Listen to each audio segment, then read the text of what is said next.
আপনি যাদেরকে বেশি ভালোবাসবেন, মনের কথাগুলো শেয়ার করবেন, তারা একদিন আপনাকে এমনভাবে কষ্ট দিবে যে আপনি ভেঙে চুরে চুরমার হয়ে যাবেন।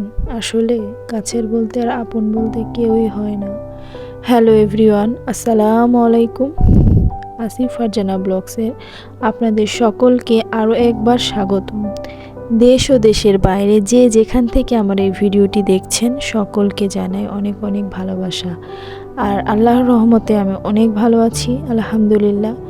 আল্লাহর রহমতে দোয়া করি আপনারা সকলেই ভালো থাকুন আর আমার এই ভিডিওর সাথে থাকুন।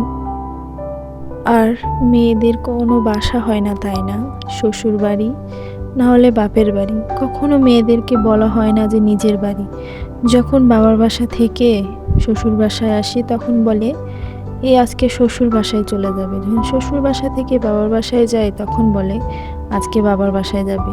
আসলে মেয়েদের কোনো বাসা নেই।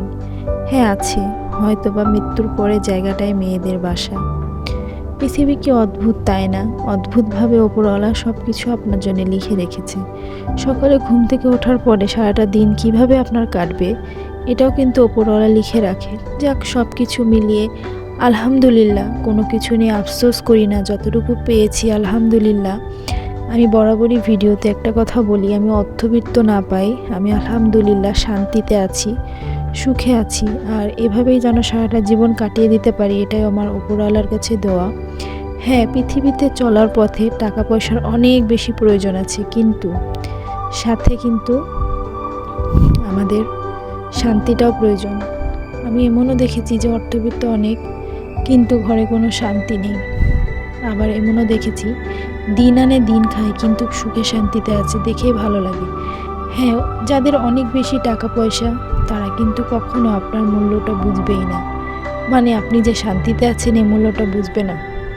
তবে আল্লাহ উত্তম পরিকল্পনাকারী।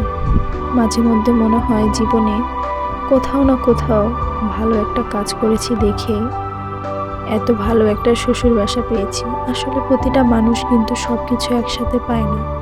যেমন একটা ভালো বর, একটা ভালো শ্বশুর বাড়ি পেয়েছি, অর্থ পাইনি। অনেকে অর্থ পায়, ভালো একটা বর পায় না।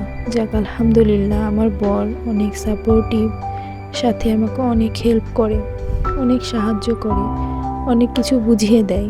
হাজব্যান্ডের সাহায্য সহযোগিতা একটা মেয়ের জীবনে অনেক বেশি প্রয়োজন। আমার বাবাকেও দেখতাম, আমার আম্মুকে অনেক কাজে হেল্প করতো। আর আজকে আমার বাবার সামনের পথে এগোনোর জন্য আমার মার অবদান কিন্তু অনেক বেশি। যাক আলহামদুলিল্লাহ, আমি সবসময় আমার বরেকে অনেক সাপোর্ট করি, পাশে থাকি। আর এটাই চাই সামনের পথে এগোক, আর তাকে আমি সবসময় সাপোর্ট দিব যেন সামনে সে অনেক বড় হতে পারে, কিছু একটা করতে পারে। আসলে কি জানেন, পৃথিবীতে যাদের অর্থ নাই তাদেরকে কিন্তু কেউ মূল্যায়ন করে না, সেটা এখন খুব ভালো মতোই টের পায়। যাক, আজকে হয়তো আল্লাহ আমার স্বামীর অর্থবিত্ত দেয়নি, তো একদিন দিবে, এটা আমি ইনশাল্লাহ তার জন্য সবসময় দোয়া করি। কারণ এমন অনেক মানুষ আছে, কাছের মানুষ, ভিডিও শুরুতেই হয়তো বা কয়েকটা কথা বললাম, এমন অনেক মানুষ আছে যারা আপনার সম্পর্কে না জেনে এত এত কথা বলবে। তারা একটাবারও ভাবে না যে আপনি কষ্ট পাবেন। হ্যাঁ, আপনি যে কষ্টগুলো সহ্য করে আসছেন তারা কিন্তু জানে না, যতটুকু জানে অতটুকু নিয়ে আপনাকে নিয়ে অনেক কথা বলে, কিন্তু কি তারা আপনাকে পুরোটা জানে? আপনার বিষয়ে জানে না। না জেনেও মানুষের কাজ এটা ওইটা বলে যাওয়া। যাক, বলুক না, মানুষ বলে যদি শান্তি পায়, উপরওয়ালা তো জানে। হ্যাঁ, পৃথিবীতে এমনও মানুষ আছে যে আপনাকে নিয়ে অনেক কথা বলে, কিন্তু তারা আপনার পেছনটা জানে না। যাই হোক, আপনাদেরকে তো বললাম ভালো একটা বর, ভালো একটা শ্বশুরবাড়ি পেয়েছি। ওপরওয়ালার কাছে কোনো না কোনো একটা ভালো কাজ অবশ্যই করেছি, এজন্যই পেয়েছি।